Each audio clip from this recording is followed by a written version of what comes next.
কয়েক হাজার বছর আগে মুনি ঋষিরা পায়ে হেঁটে এক প্রান্ত থেকে অন্য প্রান্তে যেতেন।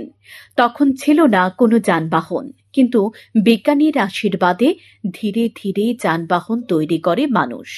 তখন যানবাহন দিয়ে মানুষ দূর দূরান্তে পাড়ি দেয়, কিন্তু শরীর চর্চার অভাবে এবং মানুষ শারীরিক অসচেতনতার কারণে বিভিন্ন রোগে আক্রান্ত হয়। তখন চিকিৎসক পরামর্শ দেন পায়ে হাঁটার দিকে গুরুত্ব দেওয়ার জন্য। শারীরিকভাবে সুস্থ থাকতে গেলে প্রতিদিন যেন অবশ্যই হাঁটেন।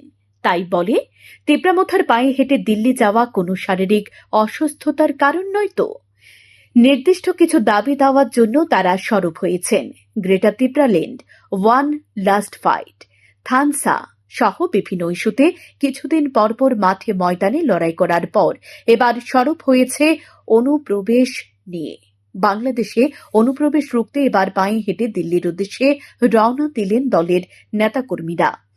গত কিছুদিন পূর্বে আগরতলার উত্তর গেট থেকে জমায়েত হয়ে দিল্লির উদ্দেশ্যে পদযাত্রা শুরু করেন। এই পদযাত্রা সম্পর্কে তিপ্রামথা দলের সদস্য ডেভিড মুরা সিং জানায়, বাংলাদেশে অনুপ্রবেশ একটি আন্তর্জাতিক সমস্যা। এই সমস্যা নিরসনে রাজ্য সরকারের পক্ষ থেকে যে ভূমিকা পালন করা হচ্ছে তা সঠিক না। তাই এই অনুপ্রবেশ রুখতে এবার দিল্লিতে পদযাত্রার মাধ্যমে দিল্লিতে কেন্দ্রীয় নেতৃত্বের উদ্দেশ্যে বার্তা দেবেন। তাদেরও অভিযোগ, বাংলাদেশে অনুপ্রবেশের কারণে রাজ্যে অনেক লোক অধিকার থেকে বঞ্চিত হচ্ছে। এ বিষয়ে বহু ডেপুটেশন সহ আন্দোলন করতে হয়েছে, কিন্তু তার কোনো সুরাহা হয়নি। তাই বাধ্য হয়ে দিল্লির উদ্দেশ্যে বাংলাদেশ অনুপ্রবেশ রুখতে পদযাত্রায় সামিল হয়েছেন তারা। তাদের এই কর্মসূচিকে সমর্থন জানিয়েছে তিপ্রামথা দলের সুপ্রিম প্রদ্যুৎ কিশোর দেববর্মন। আজ এই পদযাত্রায় এসে পৌঁছেছেন চোরাইবাড়ি থানা এলাকায়।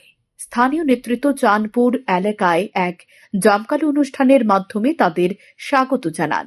ডেভিড মুরা সিং জানায়, গ্রাম পাহাড়ে দীর্ঘ ৭৫ বছর ধরে মা বোনেরা খাদ্যের অভাব ও জলের অভাবে ভুগছে। তাদের অধিকার কেড়ে নিচ্ছে বেআইনি যারা প্রবেশ করছে তারা। তাই কেন্দ্র সরকারকে বাধ্য করতে এই পদযাত্রার আয়োজন করা হয়েছে বলে জানান। और finally honourable home minister of India उन्होंने 18 महीने पहले एक त्रिपुरा से एकॉर्ड साइन किया महाराजा के साथ।